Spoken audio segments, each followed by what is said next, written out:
우리가 예수님을 다시 만날 때에 변화된 모습으로 만나고 싶습니다. 하나님, 우리의 능력으로, 우리의 지혜로 그 변화된 삶을 살아갈 수 없습니다. 그러기에 이 시간 하나님 앞에 나왔습니다. 하나님 앞에 나올 수 있는 우리의 특권을 허락해 주신 하나님을 찬양합니다.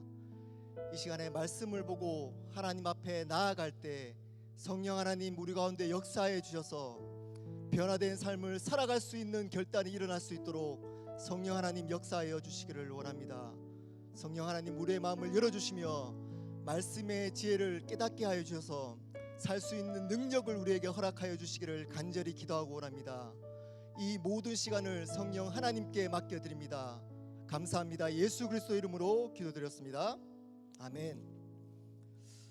오늘 우리에게 주신 말씀은 누가복음 19장 1절부터 10절까지 말씀입니다. 누가복음 19장 1절부터 10절까지 말씀입니다. 우리 다 찾으셨으면 한 목소리로 읽도록 하시겠습니다. 네, 시작. 예수께서 여리고로 들어 지나가시더라. 삭개오라 이름하는 자가 있으니 세리장이요 또한 부자라. 그가 예수께서 어떠한 사람인가 하여 보고자 하되 키가 작고 사람이 많아 할 수 없어 앞으로 달려가서 보기 위하여 돌 무화과 나무에 올라가니 이는 예수께서 그리로 지나가시게 되미르라. 예수께서 그곳에 이르사 쳐다보시고 이르시되 삭개오야 속히 내려오라. 내가 오늘 내 집에 유하여야 하겠다 하시니 급히 내려와 즐거워하며 영접하거늘 무사람이 보고 수군거려 이르되 저가 죄인의 집에 유하러 들어갔도다 하더라. 삭개오가 서서 주께 여짜오되 주여 보시옵소서. 내 소유의 절반을 가난한 자들에게 주겠사오며 만일 누구의 것을 속여 빼앗은 일이 있으면 내 갑절이나 갚겠나이다. 예수께서 이르시되 오늘 구원이 이 집에 이르렀으니 이 사람도 아브라함의 자손이로다. 인자가 온 곳은 잃어버린 자를 찾아 구원하려 함이니라. 아멘. 우리 말씀을 듣기 전에 믿음으로 한 목소리로 선포하도록 하시겠습니다. 시작. 주의 말씀은 내 인생의 빛입니다. 주의 말씀은 내 삶을 변화시키는 능력입니다. 주의 말씀에 내 마음 문을 엽니다. 듣고 깨닫고 말씀대로 살겠습니다. 아멘. 오늘은 여러분들이 잘 아시는 삭개오 이야기를 통해 그리스도 안에서 참된 변화가 무엇인지에 대해서 말씀을 나누도록 하겠습니다. 이런 거 잘 하지 않지만 우리 함께 제목을 한번 따라 한번 해볼까요?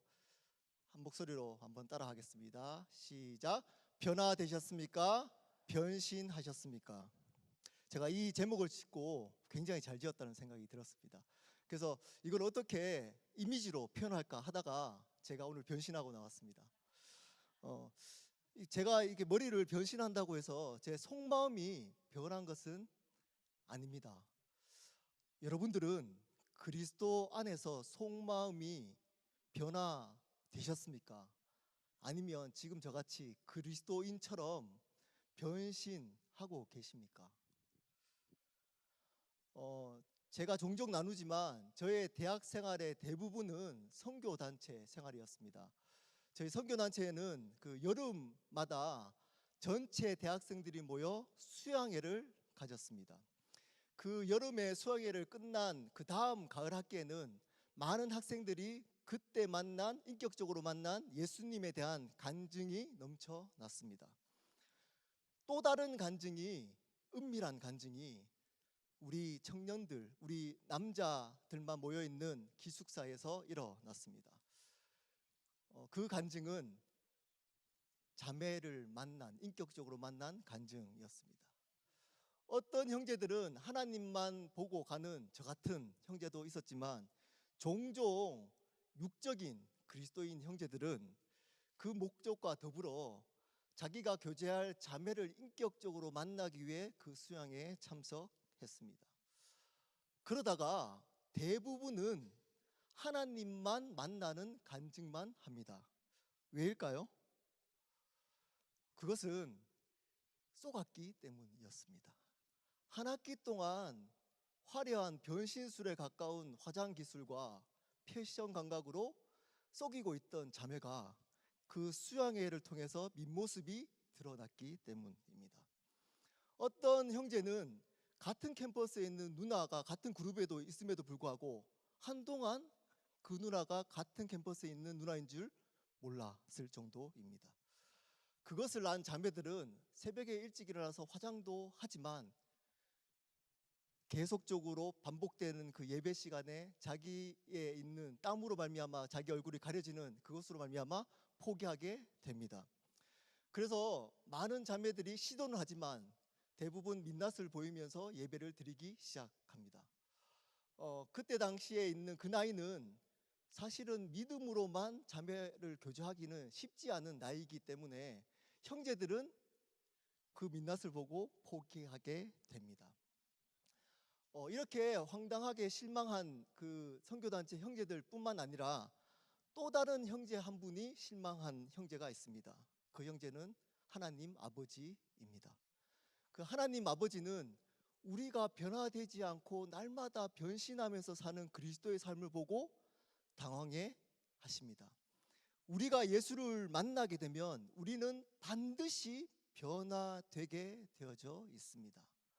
예수님을 만나면 우리는 반드시 변화되게 되어져 있습니다. 왜냐하면 우리가 예수를 믿는다는 것은 우리가 주인 되어서 살았던 이 삶의 방향에서 예수님을 주인으로 모시는 삶의 방향으로 턴한 사건이기 때문입니다. 그러므로 속도와 정도의 차이는 있지만 예수를 믿게 되면 반드시 변화되게 되어져 있습니다. 그럼에도 불구하고 처음부터 변화되지 않고 교회에서 변신술을 배워서 변신하며 그리스도인 생활을 하는 종교인들이 종종 있습니다.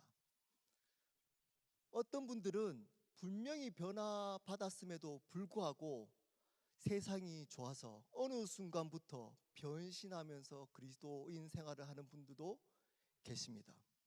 오늘 삭개오 이야기를 통해서 과연 참된 그리스도 안에서 변화가 무엇인지에 대해서 알아보도록 하겠습니다. 삭개오라고 하는 사람이 있었습니다. 그는 그 당시에 가장 큰 도시였던 여리고에서 태어난 유대인이었습니다.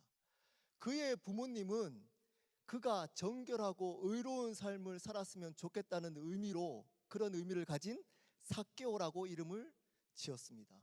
그가 커서 세리들의 장이 되었습니다. 그래서 부자가 되었습니다. 그런데 그 삭개오는 어느 날 그 여리고를 지나가고 있는 예수님을 만나보기를 원했습니다. 그런데 그는 키가 적고 많은 사람들이 앞에 있어서 예수님을 볼 수가 없었습니다.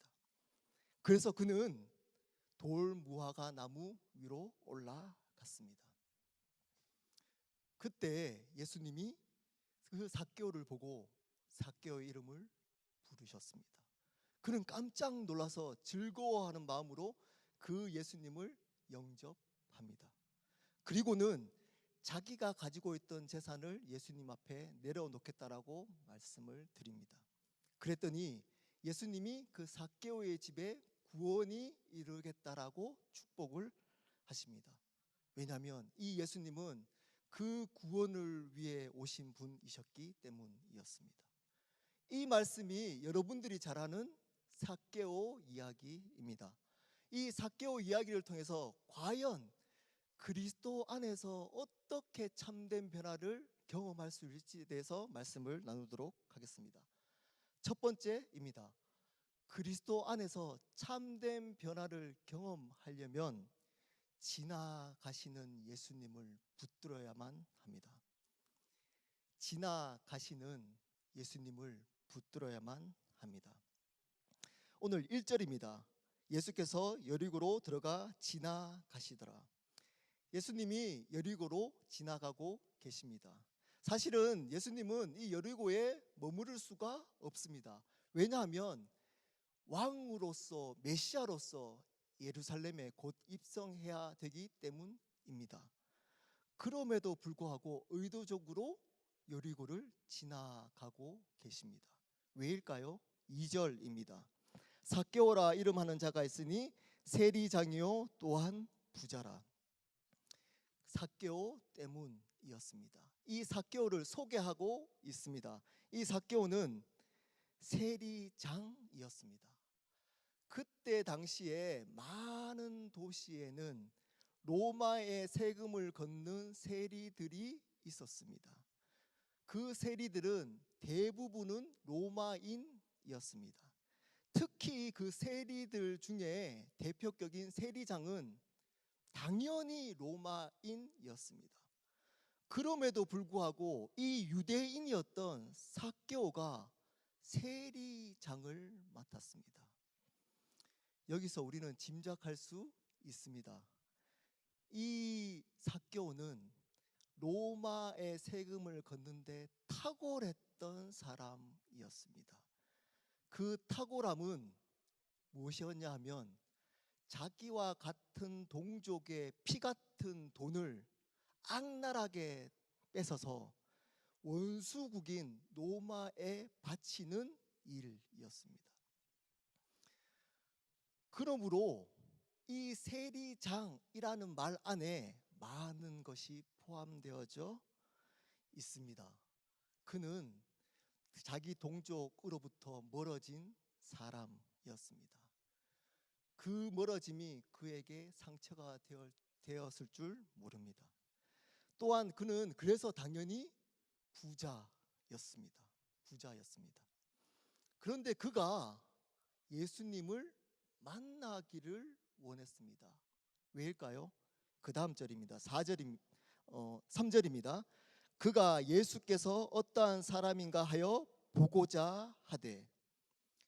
그가 예수님이 지나간다는 소식을 듣고 그 예수님이 어떠한 사람인지를 알고자 해서 만나기를 보고자 했습니다. 아마 추측컨대 그 앞절에 예수님이 여리고 가까이에 있는 거지 맹인의 눈을 뜨게 했던 사건을 들었을 겁니다. 그 맹인이 자기를 불쌍히 여겨달라고 소리쳤을 때 그 예수님이 불쌍히 여겨주셔서 그 맹인의 눈을 뜬 사건을 이 삭개오는 들었을 것입니다. 그래서 혹시 나의 문제도 그분이 회복시켜 주시지 않을까 하는 기대감을 가지고 그 예수님을 만나고자 했습니다. 근데 문제가 생겼습니다. 3절입니다. 키가 작고 사람이 많아 할 수 없어. 그 예수님을 보고자 했는데 두 가지 문제가 있었습니다. 첫 번째는 키가 작았습니다. 성경이 이렇게 키가 작았다라고 구체적으로 밝히고 있다는 것은 이 키가 작았던 것이 이 삭개오에게는 분명히 문제가 되었다는 것입니다. 이 키가 작았다는 것 때문에 그는 살아오면서 아마 많은 상처를 받았을 것입니다. 그래서 더 악착같이 열심히 살아서 세리장이 되고 부자가 되었을지도 모릅니다. 이 작은 키, 이 외모는 이 삭개오에게 상처가 되었습니다. 두 번째 예수님을 못 만났던 이유는 사람들 때문이었습니다. 그 세리장이 되면, 부자가 되면 사람들이 자기를 좋아해 줄 줄 알았습니다. 사람들한테 인정을 받을 줄 알았습니다. 그런데 그 사람들이 뒤에서 욕을 하기 시작합니다. 저 죽일 놈이라고 욕을 합니다. 이 자기의 종족에 있는 돈을 강제로 뺏어서 세금을 내게 하는 그 매국노 같은 놈이라고 손가락질합니다. 오히려 자기가 열심히 살았던 이 삶이 상처가 되었습니다. 이 많은 사람들 자체가 그 삭개오에게 상처가 되었습니다. 그래서 이 두 가지 상처 때문에 그는 예수님을 보지 못했습니다. 근데 여기서 포기하지 않았습니다. 4절입니다. 앞으로 달려가서 보기 위하여 돌무화과 나무에 올라가니, 포기하지 않고 예수님을 보기 위해서 이 두 가지 장벽임에도 불구하고 이 예수님을 보기 위해 돌 무화과 나무에 올라갔습니다. 왜냐하면 그 이유를 뒤에 밝힙니다. 이는 예수께서 그리로 지나가시게 됨이라. 이 지나가는 시는 예수님을 이 삭개오는 자기의 상처가 있음에도 불구하고 붙든 것입니다. 그냥 지나가고 계시는 그 예수님을 보고 붙들기 위해 그는 자기의 상처가 있음에도 불구하고 그 예수님을 붙든 것입니다. 그랬더니 5절입니다. 예수께서 그곳에 이르사 쳐다보시고 이르시되 삭개오야 속히 내려오라. 내가 오늘 내 집에 유하여야 하겠다. 그랬더니 그의 이름을 예수님이 불러주십니다. 자기의 상처가 있음에도 불구하고 예수님을 붙든 삭개오의 이름을 그 예수님은 불러주십니다. 왜일까요? 그분이 삭개오를 태초에 창조했던 하나님이셨기 때문입니다. 그 지나가신 예수님은 그 삭개오의 하나님이셨습니다. 그의 구원자이셨습니다. 그 예수님을 삭개오는 붙들었습니다. 저도 이 삭개오와 같은 사람이었습니다. 오히려 더 많은 상처를 가진 사람이었습니다. 저는 장애를 가진 아버지와 알코올 중독자인 어머니가 저에게 큰 상처가 되었습니다. 저희 부모님에 대해서 물어볼 때마다 저의 재산, 저희 가정이 얼마나 부자인지를 나누었습니다. 그리고 거짓말을 했습니다. 그 반복된 거짓말이 또한 저에게 상처가 되었습니다. 그랬더니 어느 순간부터 사람이 두려워지기 시작했습니다. 그 사람을 두려워하는 저에게 초등학교 2학년 때 시소에서 놀다가 모르고 내 친구의 팔을 부러뜨렸습니다. 그것을 알지 못했던 제가 교실에 들어왔는데 갑자기 담임 선생님이었던 다른 분 선생님 이름은 기억이 안 나는데 그분의 이름은 기억이 납니다. 김정자 선생님께서 저를 앞으로 불렀습니다. 그러더니 아무 말 하지 않고 저의 뺨을 한 5대를 때렸습니다. 제가 그것을 맞고 왜 맞는지도 모르고 맞았습니다. 그리고 제가 뒤로 딱 돌아봤더니 친구들의 그 놀란 얼굴이 제 가슴에 들어왔습니다. 그리고 저에게 그 선생님이 고함을 치기 시작했습니다. 안 그래도 주눅 들어있던 제가 큰 상처가 되었습니다. 제가 소변을 보기 위해서 남자 화장실에 가서 소변을 보고 있는데 제 옆에 친구가 그냥 흘끗 저를 이렇게 쳐다봤는데 그 눈빛이 아직 잊혀지지 않습니다. 저런 애가 다 있나, 이런 눈빛으로 저를 보는 것 같았습니다. 그래서 저는 그때부터 사람 앞에서 말을 할 수가 없었습니다.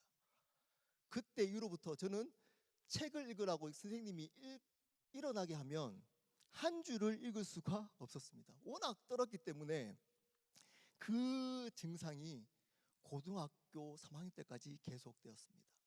선생님이 그냥 번호대로 시키다가 저의 순서가 딱 돼서 제가 이제 읽기 시작하면 너무 떠니까 이 선생님이 당황하기 시작했습니다. 근데 그 당황하는 모습을 본 저는 상처가 되었습니다. 떨고 있는 제가 너무 싫었지만 계속 떨었습니다. 그래서 저는 죽고 싶었습니다. 이 상처를 덮기 위해서 제 나름대로 열심히 공부를 했습니다. 그래서 어느 정도 성적이 괜찮았습니다. 그리고 인정도 어느 정도 받았습니다. 그 상처가 덮여지는 듯 했습니다. 그런데 고3 첫 모의고사를 치는데 제가 상상도 하지 못했던 성적을 받게 되었습니다. 그랬더니 머리가 아프기 시작했습니다. 어떤 분들은 귀신병이라고도 하고 어떤 분들은 우울증이라고도 했지만 사실은 제 상처가 드러났기 때문이었습니다. 그래서 저는 1년 동안 학교를 다닐 수가 없었습니다. 말은 하지 않았지만 항상 자살을 생각했습니다. 죽었으면 좋겠다라는 생각이 매일매일 삶에 있었습니다. 그런데 그런 저에게 예수님이 지나가셨습니다. 고3 때 우연히 했던 수학 과외를 통해 그 선생님이 예수님을 소개했습니다. 그러고 있는 차에 제 친구가 저에게 교회를 가자고 얘기를 했습니다. 그리고 그 지나가는 예수님을 제가 붙들었습니다. 25년이 지났습니다. 그런데 제가 여러분의 눈을 이렇게 보면서 설교를 하고 있습니다. 예수님을 붙드셔야만 합니다. 모든 대부분의 사람들은 사실은 저와 같은 상처를 가지고 있습니다. 어떤 분들은 이 상처 때문에 실패감과 좌절감으로 살아가고 있습니다. 어떤 사람들은 이 상처를 극복하고 숨기기 위해서 열심히 살아가서 성공을 합니다. 하지만 여전히 혼자 있을 때 밀려오는 외로움과 두려움은 없앨 수가 없습니다. 왜냐하면 그 상처는 우리의 힘으로 감당할 수 없기 때문입니다. 이민사회에 계시는 이민 생활을 하시는 여러분들은 아마 더 할 수도 있습니다. 한국에서는 어느 정도 인정받았기 때문에 가려졌던 그 상처들이 이민 생활을 통해서 그 상처가 함께 드러나기 때문입니다. 그래서 가정이 무너집니다. 그래서 자기 삶을 포기하기도 합니다. 어떤 분들은 자녀 때문에, 어떤 분들은 자존심 때문에 입을 꽉 깨물고 주먹 불끈 쥐고 살아가고 버티고 있습니다.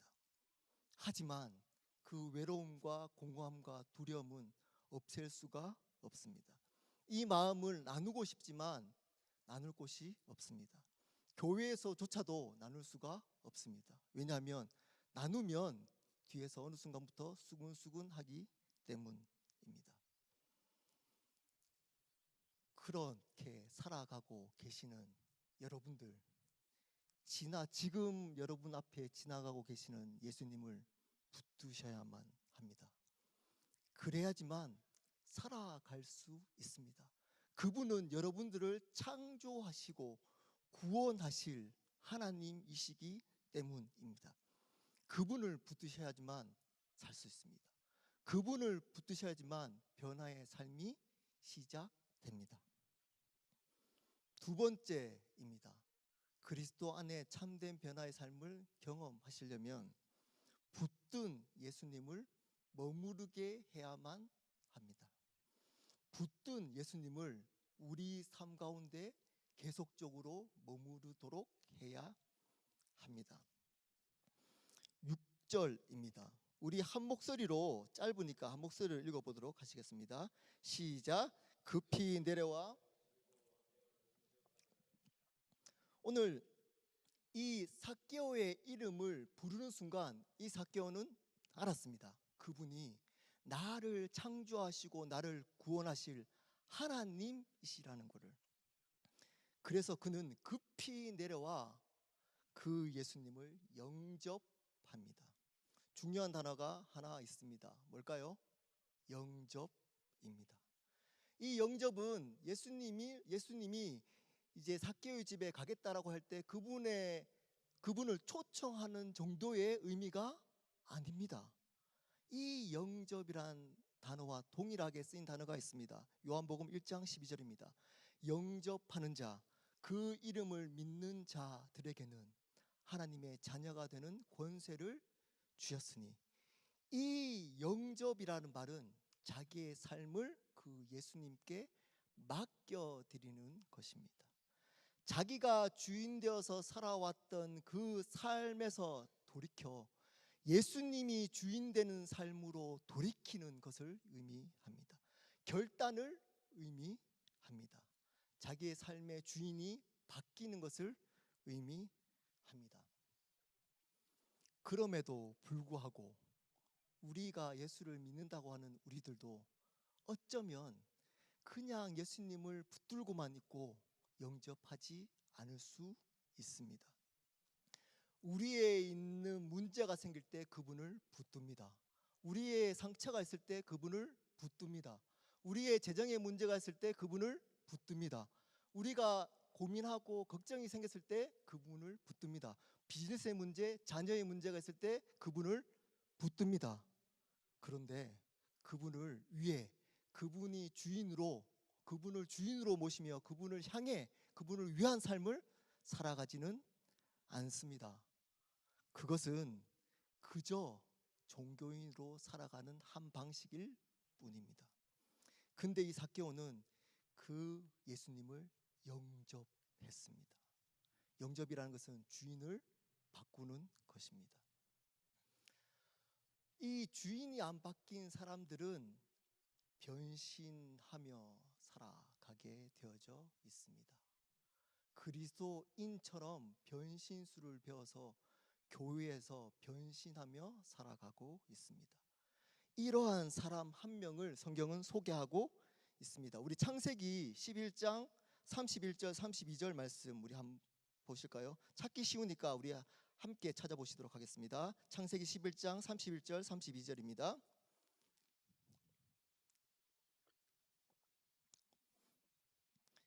제가 읽겠습니다. 데라가 그 아들 아브람과 하란의 아들인 그의 자손 롯과 그의 며느리 아브라함의 아내 사레를 데리고 갈대아인의 우르를 떠나 가나안 땅으로 가고자 하더니 하란에 이르러 거기 거류하였으며 데라는 나이 205세가 되어 하란에서 죽었더라. 많은 사람들은 아브라함에게 믿음의 조상의 기회를 첫 번째 주신 걸로 알고 있지만 사실은 데라에게 믿음의 조상의 첫 번째 기회를 하나님은 주셨습니다. 분명히 31절에는 하나님이 갈대아 우르에서 불렀던 사람 첫 번째 사람 누구였을까요? 바로 데라였습니다. 그는 아브라함의 아버지였습니다. 하나님은 그 갈대아 우르에서 데라를 불렀습니다. 데라는 그 음성을 듣고 순종해서 그 아들 그리고 손자 며느리까지 데리고 갈대아 우르를 떠납니다. 그러다가 하란에 이르러서 거기에 머무르게 됩니다. 그리고는 205세가 될 때까지 죽을 때까지 거기서 떠나지 않고 거기서 죽어버립니다.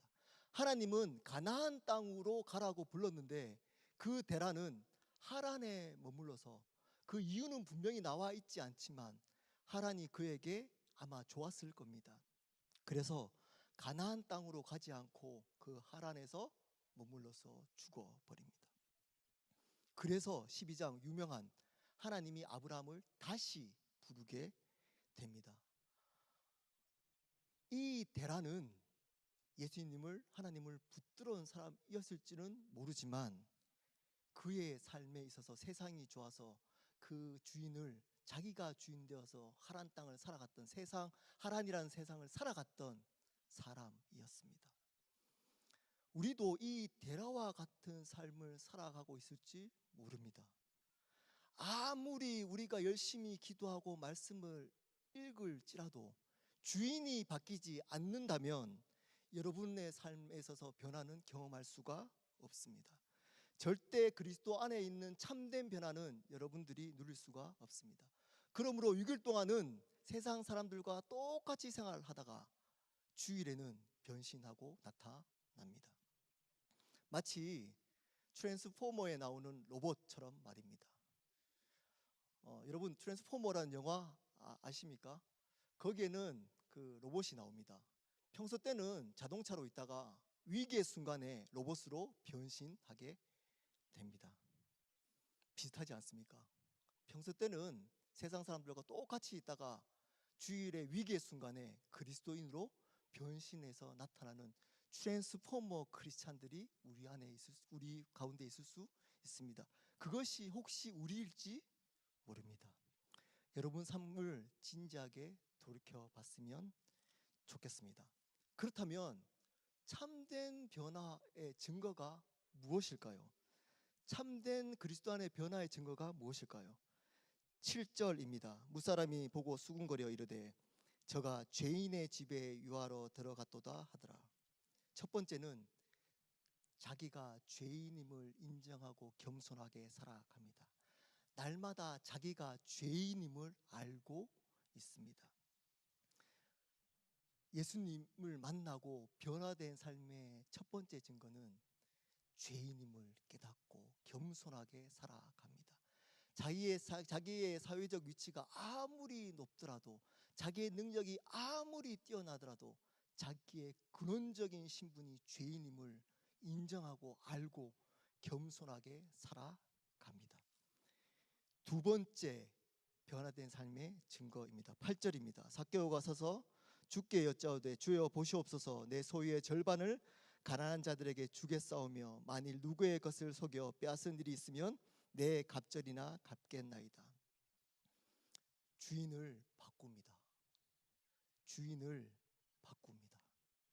이제껏 삭개오는 자기가 받았던 상처를 회복할 수 있는 유일한 방법은 바로 돈을 버는 것이었습니다. 이 돈이 자기 삶의 주인이었습니다. 악착같이 욕을 얻어먹더라도 이 돈을 모았습니다. 그래서 부자가 되었습니다.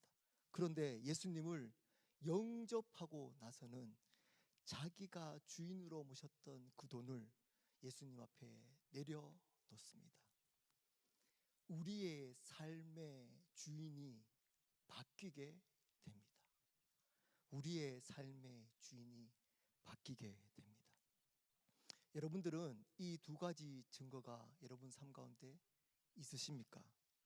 만약에 없으시다면 여러분들은 변화된 삶을 경험하고 있지 않을 수 있습니다.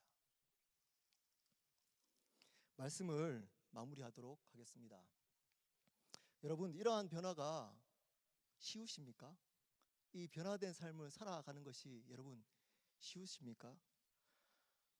다른 사람 보지를 않아도 여러분 자신을 자세히 한번 살펴보십시오. 거의 비슷하지 않습니까? 옛날에 그때 있던 모습이 지금까지 변화되지 않고 여전히 변화되지 않는 모습으로 있지 않으십니까? 저는 목사 되기 이전에 이것이 저의 삶의 가장 큰 고민이었습니다. 나는 왜 변화되지 않을까? 나는 이렇게 열심히 제 나름대로 신앙생활을 하는데도 불구하고 변화되지 않을까?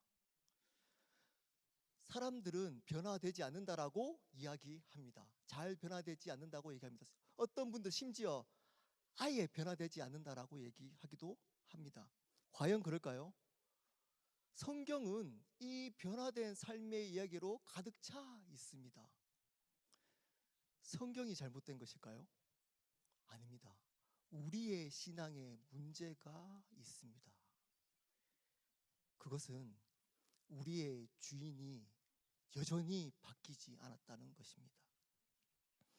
우리가 죄인임을 인정해서, 우리가 부족함을 인정해서 그 예수님을 구세주로, 구원자로 믿기는 하지만 그 구원자 예수님을 나의 삶과 생명의 주인으로 영접하지는 않습니다. 여전히 필요할 때 그분을 구원자로 고백하고 붙들기는 하지만 그분을 나의 생명과 삶의 주인, 나의 모든 것을 들여서 그분을 위해 살아갈 주인으로 영접하며 살아가지는 않습니다. 오늘 말씀의 제목이 변화되셨습니까? 변신하셨습니까? 입니다. 변화되다는 수동태입니다. 변신하다는 능동태입니다. 변화는 반드시 예수님이 주인 되어서 수동적인 삶을 그분의 말씀에 순종해서 살아가는 수동적인 삶일 때만 가능합니다. 하지만 변신은 우리가 주인 되어도 충분히 할 수 있습니다. 여러분의 주인은 누구이십니까? 이 삭개오는 지나가는 예수님을 붙들고 그 예수님을 주인으로 영접해서 참된 변화의 삶을 경험했습니다. 우리는 삭개오입니다. 원하지 않는 상처로 지금도 허우덕거리고 있는 삭개오입니다. 그 상처 때문에 사람을 두려워하고 눈치 보며 살아가고 있는 삭개오입니다. 그 상처를 가리기 위해 거짓 웃음을 짓고 주먹을 불끈 쥐고 열심히 뛰어가지만 여전히 내 안에 남아있는 공허함과 외로움 때문에 힘들어하는 삭개오입니다. 그러므로 우리는 지금 이 순간에 여러분 앞을 지나가는 예수님을 붙드셔야만 합니다. 예수님은 날마다 우리를 만나 주시기 위해 우리 앞으로 지나가고 계십니다. 그 예수님을 붙드셔야만 합니다. 그리고 그 붙든 예수님을 우리의 삶과 생명의 주인으로 영접하며 살아가셔야만 합니다. 그럴 때에만 하늘에서 주는 참된 기쁨과 평안을 누리며 이 땅을 살아갈 수가 있습니다. 그럴 때에만 참된 그리스도 안의 변화를 경험할 수가 있습니다. 우리 함께 기도하도록 하시겠습니다.